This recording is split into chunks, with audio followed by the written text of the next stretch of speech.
Hi friends, welcome to Sharasree world. ഇന്ന് നമ്മൾ ഉണ്ടാക്കാൻ പോകുന്നത് നെയ്യപ്പമാണ്. അതിനു വേണ്ട സാധനങ്ങൾ എന്തൊക്കെയാണെന്ന് നോക്കാം. അരി കഴുകി 3 മണിക്കൂർ കുതിർത്ത് വെച്ചിരിക്കുന്നത്.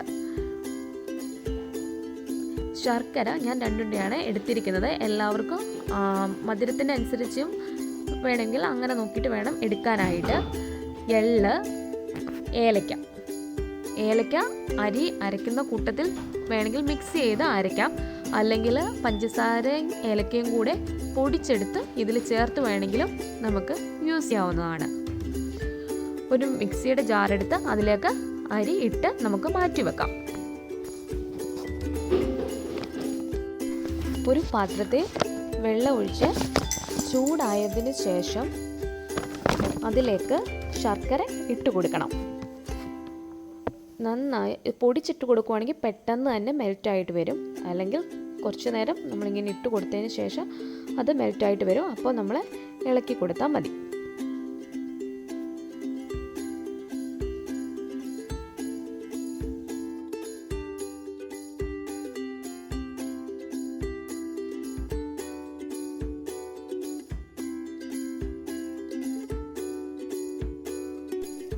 ഇപ്പോൾ ശർക്കരപ്പാനി മെൽറ്റായി വന്നിട്ടുണ്ട്. അത് ആറിയതിന് ശേഷം മാത്രം നമുക്ക് റൈസിൽ ചേർത്ത് അരച്ചെടുക്കണം. അരച്ചെടുക്കുന്നതിന് മുമ്പ് ഇത് അരിച്ചെടുക്കണം. അതായത് ശർക്കരയിൽ എന്തെങ്കിലുമൊക്കെ അഴുക്കുകൾ ഉണ്ടാകാനുള്ള ചാൻസ് ഉണ്ട്. അപ്പോൾ അതുകൊണ്ട് ഇത് അരിച്ചെടുത്തതിന് ശേഷമേ നമ്മൾ റൈസിനകത്ത് ചേർത്ത് അരയ്ക്കാൻ പാടുള്ളൂ. കുറച്ച് ഒരുപാട് പാനി വെള്ളമായിട്ട് കിടപ്പുണ്ടെങ്കിൽ നമ്മൾ കയ്യിൽ ഒട്ടുന്ന കുറവായിട്ട് നോക്കിയിട്ട് വേണം എടുക്കാനായിട്ട്. കാരണം ഒരുപാട് വെള്ളം നമുക്ക് ആവശ്യമില്ല അരയ്ക്കാൻ വേണ്ടിയിട്ട്.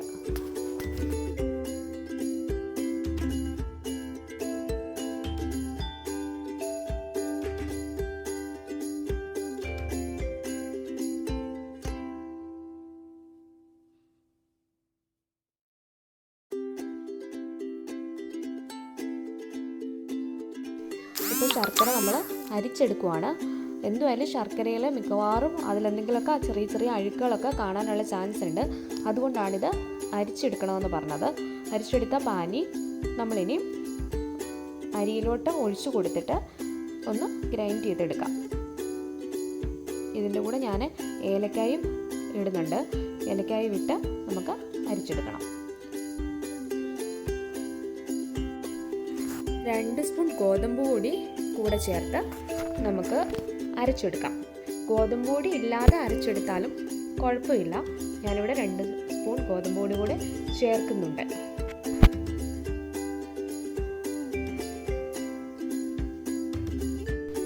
ഇപ്പോൾ ഇവിടെ ഗോതമ്പ് പൊടിയും ചേർത്ത് അരച്ചെടുത്തിട്ടുണ്ട്. അരി അരയ്ക്കുമ്പോൾ ചെറിയൊരു തരിതരിപ്പ് ഉള്ള രീതിയിൽ വേണം അരച്ചെടുക്കാൻ. എങ്കിൽ മാത്രമേ ഉണ്ടാക്കുമ്പോൾ നല്ല ക്രിസ്പായിട്ട് ഇരിക്കത്തുള്ളൂ. നേരത്തെ ശർക്കരപ്പാനി എടുത്തു വെച്ചിരുന്ന ആ പാത്രത്തിലേക്ക് തന്നെ നമ്മുടെ മാവ് ഒഴിച്ചു കൊടുക്കാം. അതിലേക്ക് എള്ളും കൂടെ ചേർത്ത് മിക്സ് ചെയ്ത് ഒരു 7 മണിക്കൂർ 8 മണിക്കൂർ നമ്മൾ റെസ്റ്റ് ചെയ്യാനായിട്ട് മാറ്റി വെക്കണം.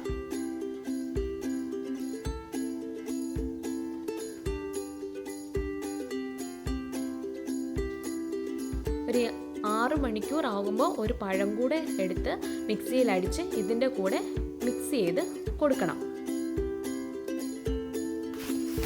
ഒരു പഴം കൂടെ എടുത്ത് മിക്സിയിൽ അരച്ച് നമുക്ക് ഇതിൽ മാവിലേക്ക് ചേർക്കണം. 6 മണിക്കൂർ മാറ്റി വെച്ചിരുന്ന മാവിലേക്ക് പഴം അരച്ചതും കൂടെ ചേർത്ത് നമുക്ക് മിക്സ് ചെയ്ത് ഒരു 1 അവറും കൂടെ റെസ്റ്റ് ചെയ്യാനായിട്ട് മാറ്റി വെക്കാം. നല്ലതുപോലെ ഇളക്കി കൊടുത്തതിന് ശേഷം 1 അവറും കൂടെ നമുക്ക് മാറ്റി വെക്കാം.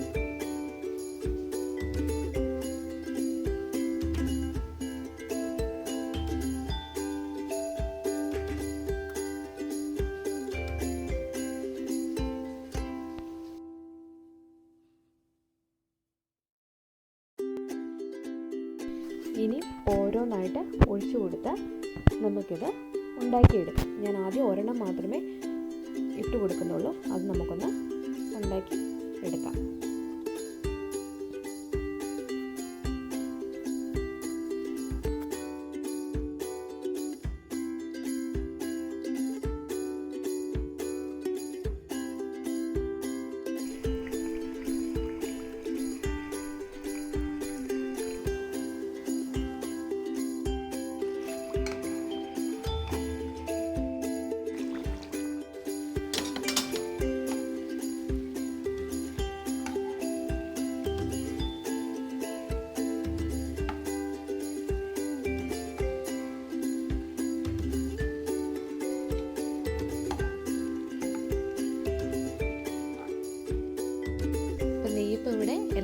റെഡിയായി വന്നിട്ടുണ്ട്. എല്ലാം നമ്മൾ വേറെ പാത്രത്തിലോട്ട് മാറ്റി വെച്ചിട്ടുണ്ട്. അപ്പോൾ എല്ലാവരും ഒന്ന് ഉണ്ടാക്കി നോക്കുക. എന്നിട്ട് കമൻറ്റ് ചെയ്യാനും ലൈക്ക് ചെയ്യാനും സബ്സ്ക്രൈബ് ചെയ്യാനും മറക്കരുതേ. ലാസ്റ്റിൽ ഒരു ബെല്ലൈക്കൺ കൂടെ കാണുന്നുണ്ടല്ലോ, അതിലും കൂടെ ഒന്ന് പ്രസ് ചെയ്യണേ. Thank you for watching this video.